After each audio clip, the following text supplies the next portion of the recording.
Hello, how are you? Do you know what a blue moon is? Does it change its color? Does it get blue? Why is it so rare? Why does everybody talk about it when we have a blue moon? And what's the relation between the original blue moon to the expression once in a blue moon? In this video, I'm going to explain in a very precise and objective way what the blue moon is, and if you want more details, you just keep watching for a lot of interesting information. Let's go! Some time ago I made a video explaining what the blood moon is, or the red moon. You can watch it here. This blood moon, it changes its color. It gets a reddish appearance, a reddish hue. The blue moon doesn't. But why? Because the blue moon, simply and objectively, is just the second full moon in a month. Because theoretically we just have one full moon per month. But eventually we're going to have two, and this second one is the blue moon. But why does it happen? If you stay with me now, you are going to learn the origins of our calendar and how the attempts to measure time ended up having two full moons in 1 month and originating what we call today the blue moon. To make it simple, there are basically 3 types of calendars similar to ours. Because if we look throughout history, of course we're going to find many other variations and many other attempts to measure time. But to make it clear and for us to understand better, I'm going to talk about 3 types. And these 3 types are the solar calendar, which is the one we use today, the lunar calendar, which is very traditional in some oriental countries like China, for example, and another attempt to mix them, the Luni-Solar Calendar, which is not a good idea.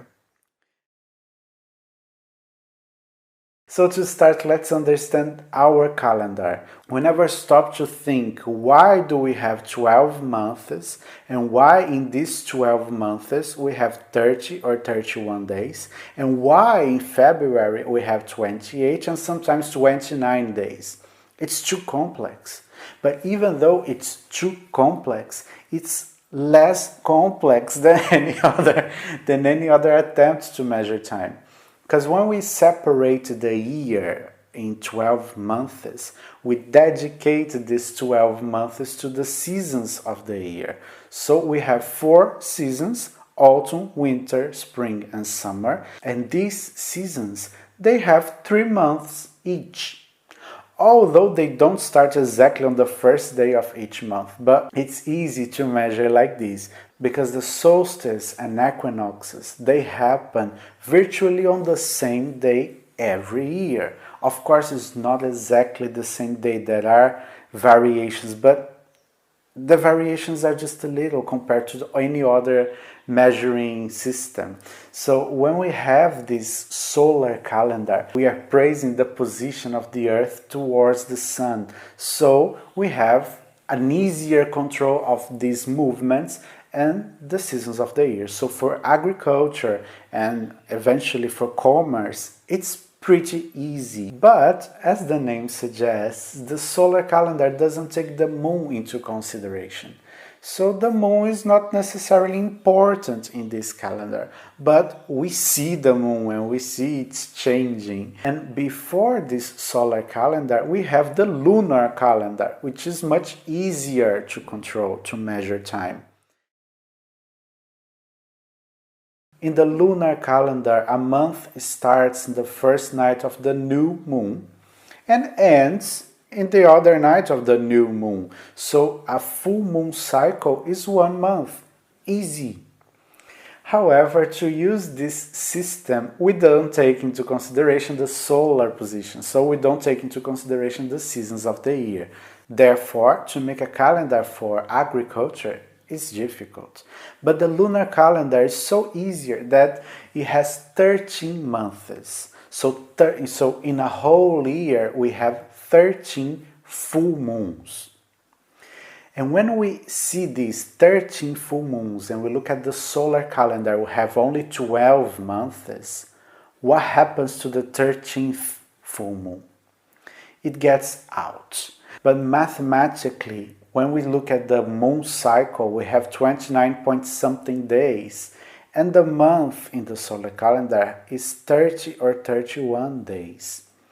So eventually, even if we try to fit the full moons into the solar calendar, the 13th moon, which is excluded, will enter someday into the calendar again because of these calculations. So when we have this lost full moon into a month, we eventually have 2 full moons in one single month. And the second full moon is considered to be the blue moon. That's why it's so rare. That's why it's so difficult to happen. And that's the origin of the expression once in a blue moon. It's today and then we don't know when it's going to happen again. Of course we do because we know mathematics. But we have another detail here. The blue moon was considered to exist in the lunar calendar too. So how? If we had 13 months, how can we have a different full moon here? Because it's logical. If we are taking into consideration the lunar cycle, we are doing the opposite of the solar calendar. We cannot control the seasons of the year. We cannot control the solar position. So solstice, equinoxes, they will change. They will not occur in the same month every year. And then the seasons of the year, which take 3 months each. For the lunar calendar, we have 13 months, so 3 plus 4, 12. Where is the 13th one? Eventually, one season would have 4 full moons. And when this happened, a season of the year with 4 full moons, the third full moon would be considered to be the blue moon.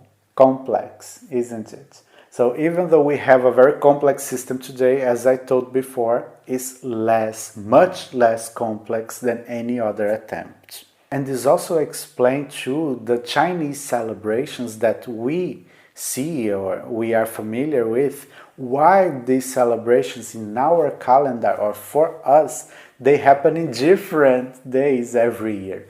Because traditionally, China follows the lunar calendar. Although they also follow the solar calendar for celebrations, for holidays, they follow the lunar one. So the Chinese New Year, for us, will happen in different years every year. Because of this, they are following another type of calendar. Kuan Yin's birthday, Chang'e celebration, the Mid-Autumn celebration, they always change for us. And this raises another question. If this measurement is not so precise, it's close but not so precise, how can we control the solstice, equinoxes, birthdays, and many other things? That's why it changes, and that's why we have some kind of pattern. We say the autumnal equinox happens on September 22nd, but exactly every year, no. Sometimes it's September 21st, sometimes September 20th, sometimes it can be September 23rd.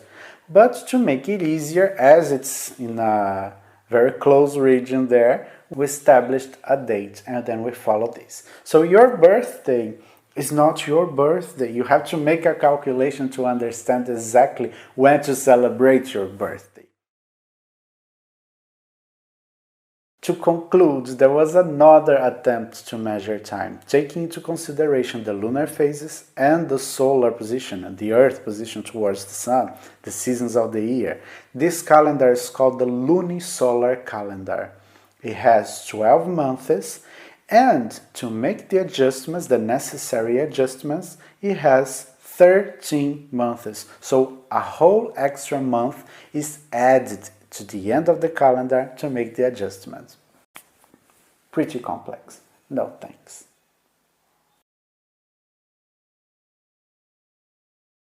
So now I hope you do understand what a blue moon is, how to spot a blue moon when it happens, once in a blue moon, and explain other people too, because everybody gets lost in these moments. Oh, a blue moon is happening, but what the hell is a blue moon? It's not getting blue after all. That's it. You can explain, or you can share my video to this person too. If you like the video, please give it a thumbs up, subscribe to the channel, share it with your friends. Let me know your doubts if you have some. Just leave in the comments that I reply to all of them. Tell me your experiences with the blue moon, and if you intend to make a celebration, a special spa for the blue moon, please tell me too. Thank you very much. And if you're still here, why don't you stay a little bit longer on my channel? Here you'll find a playlist with all the goddesses I have talked about. Here, a playlist with all the spells and studies I have talked about. Here, a playlist with all the Orphic hymns dedicated to the Greek goddesses. And here, I just forgot where I'm on. You can subscribe for more. Thank you very much.